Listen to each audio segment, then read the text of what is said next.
Today, we're turning our attention to an urgent but often overlooked crisis in Turkey, the disappearance of our lakes and wetlands. Welcome to the Orient Brief. I'm your host, Ahmetcan Uzlaşık, and this story is personal for me.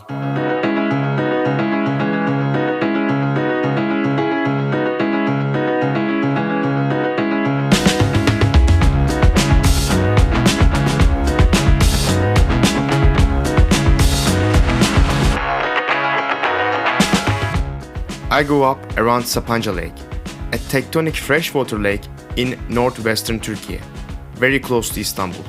It was where I spent time with my family, where I rode bikes with my friends, where I watched the seasons change. But today, that lake is shrinking like hundreds of others in Turkey. When I returned to Sapanca after many years, what was meant to be a nostalgic visit, a quiet walk down memory lane, ended with a pit in my stomach.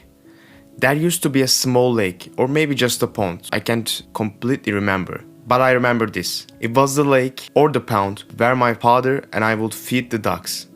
It had the smell of pine needles, the sound of quacking birds, and the calm of still water.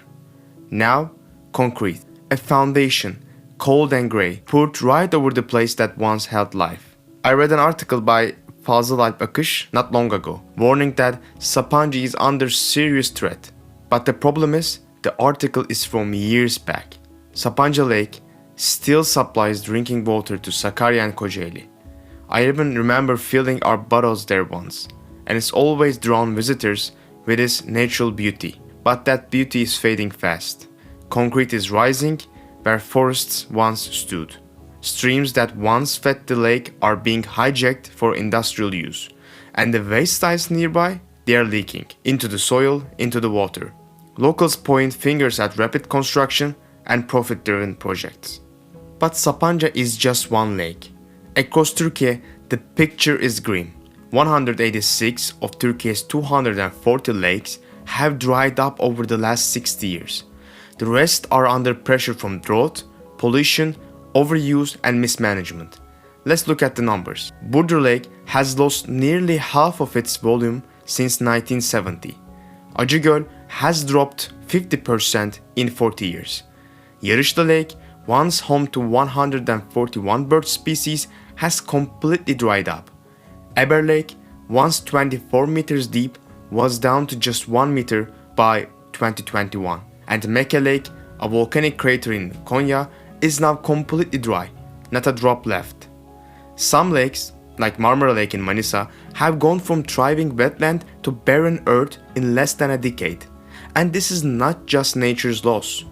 This is the part where we should understand. These lakes supported farmers, fishers, and entire communities. Their disappearance leaves economic scars too.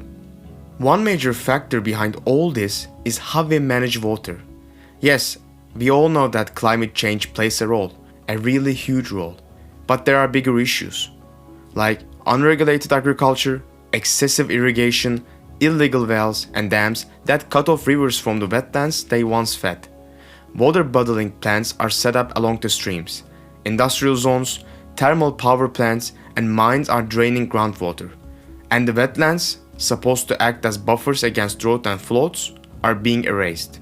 Of Turkey's 122 wetlands, only 14 are protected internationally.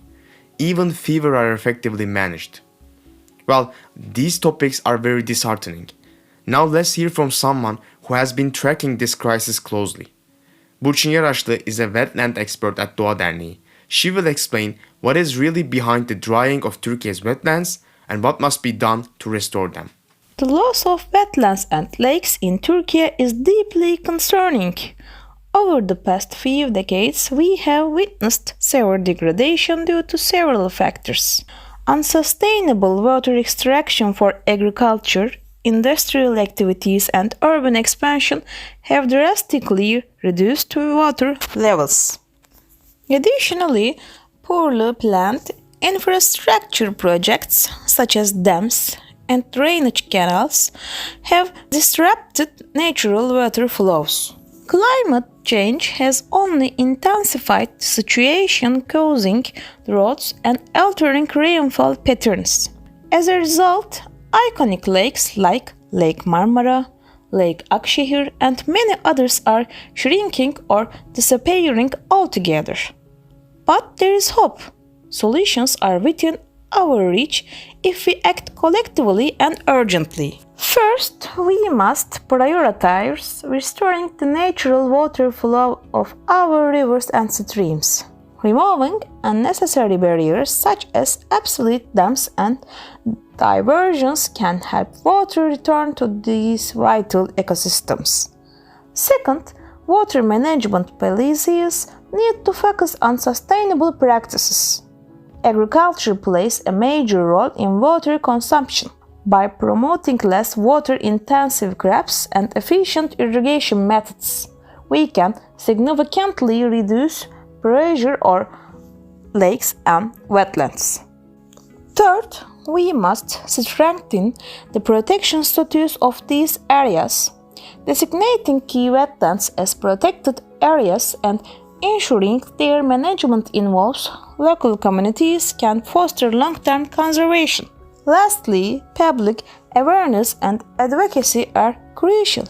Conservation efforts will succeed only if people understand the value of these ecosystems. By working together, scientists, decision makers, and civil society organizations like Doğa Derneği, we can restore Turkey's wetlands and protect their future. Our lakes and wetlands are not just natural treasures, they are vital lifelines for people and nature. Saving them is not just an environmental necessity, it is a responsibility we owe to future generations. The drying of Turkey's lakes is not just an environmental story. It's a story about memory, loss, and urgency. And yet, restoration is possible, but it takes science, policy, and above all, political will. Thank you for listening to Orient Brief. If this story resonated with you, share it, talk about it, and support those working to protect what's left. Until next time.